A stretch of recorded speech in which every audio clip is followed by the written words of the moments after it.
Hey everyone, I just wanted to talk about my lifelong struggle with sleep and about how it literally defined whether or not I was going to die or whether I was thriving.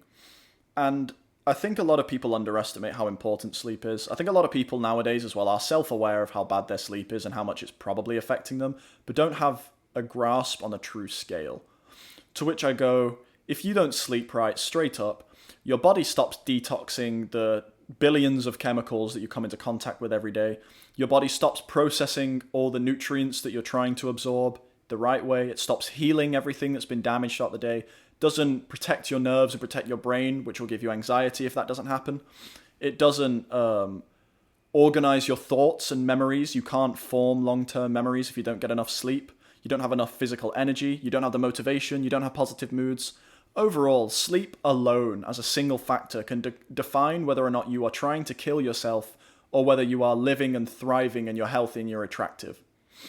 So, for starters, blue light before bed, bad idea. Blue light in general is just a bad idea. You should really be waking and sleeping with the sun. And I know it's not an achievable goal nowadays, unless you have so much money that you literally don't have to touch a screen again, except for when you're withdrawing money and you live in some country where you can still use cash effectively. But the best you can do is kind of try and be disciplined and set a curfew where you're not looking at blue screens anymore. And when you are, you're using like red light glasses and stuff like that. Just try and get rid of specifically the blue light as much as you can. And then LED lights too, try and get those out of your house or out of the place that you live in. Incandescent bulbs or candles or daylight preferably, but they're always the way to go because they don't trick your brain into thinking that it's daytime like LED does. Which is also why it's not worth going out late. Because when you go out late, the LED lights that are now standard in all cities and all built up areas, and all buildings now too, um, will trick your brain into wakefulness, and it just wrecks your health. And another thing as well is food. Stop eating food close to bedtime or drinking water. It's the ratio that I use is stop drinking water an hour before bedtime and stop eating food 2 hours. And the longer the gap that you can get away with, the better for your health.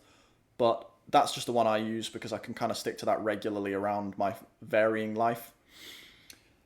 And then thirdly, try to wake up at the same time every single morning because every single wake up change that you have, your body tries to set every day following that to be the same as your last sleep, in effect. It's your circadian rhythm. Everyone knows this by now. Anyone who cares about their sleep, at least, definitely knows this by now. Your circadian rhythm. Your body is trying to do the same thing every day. It's trying to fall asleep and wake up within this very small bracket of the same time every single day. So when you mess with that, your body then tries to adjust to your new routine. Like if you have one 3 a.m. bedtime after sleeping at 8 p.m. for a week, then your body the next night will try and stay up till 3 a.m. So it screws with you. So set an alarm at the same time every morning, go to bed at the same time every night, right?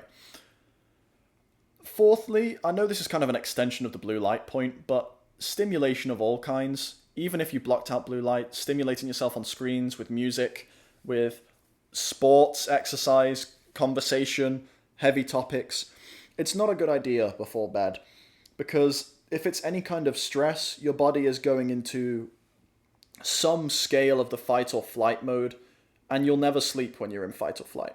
And that's one of the reasons why people who worry or who stress about things never sleep because their body's constantly on the alert thinking that like naturally this would be there's a lion here and I need to run away. So your body's constantly producing some level of stress hormones and overproducing some level of energy. And depending on your environment, if you can't limit the light that comes in, if you've got LEDs shining through your window, get a sleep mask. If it's noisy, get earplugs. Silicone ones work the best. And just try and get ones that aren't going to squish your ear canal too much and hurt it. But yeah, you really need to maximize your sleep. I mean, I'll give you a little background on my sleeping problems. It was always screen related initially, but this started when I was starting to enter into my teen years. I was one of those people who, because of my diet and because of my lifestyle, probably needed like 13 hours a night, and I was actually getting like 6 hours sleep every night. And then that only got worse as time went on, because I was addicted to video games since I was a young kid. So it's It was a knock-on effect of that. I mean, sneaking on them at night time, then being allowed on them later because I'd sneaked on so many times that my parents probably thought we're not going to be able to stop him. We might as well control the descent. And then over time, it just became set in as my regular cycle. And then my wake-ups got later and later until kind of COVID era, which just molested my sleep schedule, for lack of a better word. There was probably a better word, but I think it's funny to say it molested. But um, but yeah, I've gone through periods of fixing it and periods of not. My best routine that I've figured out at the moment, alongside screens of course, is that I'm never asleep really before midnight. And so I might as well just set my alarm for 8 a.m., 8:30 a.m. Try and structure my work, try and structure exercise, university or school, you know what I mean, around that 8:30 a.m. wake up. And then that way it kind of gives you a safety buffer where if you sleep slightly later one night because something's on your mind, you still got an extra half an hour kind of extra time. Where if you didn't fall asleep bang on 12, you'll still be able to get your 8 hours. And yeah, it's vital. I've seen improvements in my hair. I've seen improvements with my skin, my mental quickness and sharpness, my ability to retain information, remember things, and concentrate. My physical exercise. I mean, those of you who are particularly attuned to your physiques, like gym heads and stuff like that, you'll literally notice how your body composition changes day by day because your glycogen storage is different, the water retention in your muscle cells is different. You literally become more skinny fat when you sleep worse. So it's not worth missing out on. And then also just my mental state, where when my sleep was absolute worst, I think was in my first year of college, which in the UK is after you finish high school. It's just this like 3 year thing. I don't know what the equivalent would be to like the American system or Scottish system or something, but you can Google it if you're interested. But I was addicted to caffeine due to pre-workout, and I was getting like 2-3 hours sleep a night.